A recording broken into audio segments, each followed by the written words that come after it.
Reading is another underrated thing that people always clown me for, but it changed my life. And I want to share the top 5 books that I read that made huge impacts in my life. They're the top 5 that I'm going to share right now, but they'll change. The first book was The 7 Habits of Highly Effective People by Stephen Covey. Now that book, the main takeaway I took from that was everything in your life is in your control, and you have to be proactive, and you have to be responsible for everything. Now that was the first chapter, and that alone took my grades from BCs to BAs and mainly A's, because I realized, I can't just sit here and complain and sit on my hands and be like, I'm dumb. It's this reason's fault that I didn't get this grade. No, I started taking my life more into my own hands, and that brings happiness into your life, understanding that there's things you can control, and it's most things. So yeah, The 7 Habits of Highly Effective People was really big on that. It teaches a lot of other things, but that was my big takeaway from that. So these aren't in chronological order, but the second one was Relentless. That was a book that I actually found scrolling through TikTok. Someone recommended it. And Tim Grover, the author, he coached Michael Jordan and Kobe, and he talks about their mindset and what it took for them to be the champions that they are. And again, I realized it's not an accident, and it's not something they were born with. They had to develop their mindset. They had to become something he calls cleaners instead of just closers. Closers being good at the end or sometimes, but a cleaner is good at all times. It's living a life of excellence, and I'm working towards that, and I really want to become a cleaner. After reading that book, my consistency in the gym just skyrocketed, because I just realized there's like no reason to make these excuses. If I want the results I want, I need to just get through the pain. Like, I think it was Kobe who played through broken fingers, and Michael did someone close to him died and he still played a game. And that's what I loved about that book. It was real, like I really enjoyed that book. And I'll give you another example. Like, I'm sick right now and I'm filming videos and I'm still working out, I'm still hitting PRs, I'm eating 1,650 calories. But at the end of the day, we got to do what we got to do, right? And that's why I entered the bodybuilding competition, actually. I wanted to compete because I haven't competed in so long. The third book, actually a lot of things by Tim Ferris I like, but I recently got recommended 4-Hour Work Week, which I read before, but Stephen recommended it again, and I read it, and it was just like, he talks about something called DEAL, which is, I think, identify, eliminate, automate, and liberate.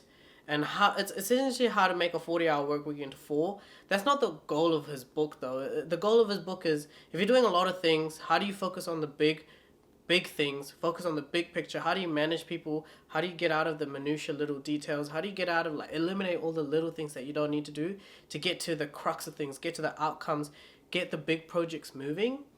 And that book really helped me actually realize that I was doing that in some areas of my life. And Stephen used the example that, I'll do that, for example, I'll make a 10-hour work day into 2, or like a better example, I don't get in trouble at work. A better example is that, I'd get assignments that you need to mark, and there were 20 hours. And I would mark those assignments in 4 hours, but I get paid 20 because I created a system, I eliminated all the garbage, I, automated how I marked, I found the patterns, and I got it done, pop. And, that saved me a lot of time. But then Stephen said, no, the purpose of the book wasn't that. It was that now that you've got this extra 6 hours or whatever, you now apply that to another task or project. So yeah, that's what I learned from that book recently, and he was so true. He caught me on it. And honestly, that's what I love about personal development, and having great friends like Stephen, or Jason, and Logan. We're always talking about those things and always kind of coming at each other in a healthy way. How could I forget this book? Can't Hurt Me by David Goggins. That book was crazy. It's just sharing his experiences from going from overweight and miserable to being in the Marines, and just the hell he went through. And actually, my boss tricked me. He says he didn't trick me, but he tricked me into a huge jog/walk at 3 a.m. in Taupo. Jason didn't warn me either, and I hate running, I hate walking. I'm doing a lot of cardio now, so everything happens in your life for a reason, right?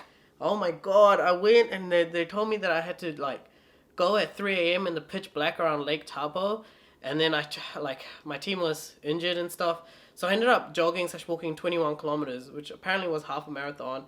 And all I could think about was, David Goggins can run 100 miles. When my groins were all burning and my hamstrings were pulled and I was vomiting out Red Bull because I didn't know that you don't drink Red Bull before you run. And it was horrible, but it got me through it. And I always think back on David's story now whenever I'm pretty much being I don't know what word to use. You read a book. It's pretty much when you're being soft, you can kind of go back to them and be like, "Oh, there's no reason to be soft." And the last book I actually want to highlight is Shoe Dog by Phil Knight.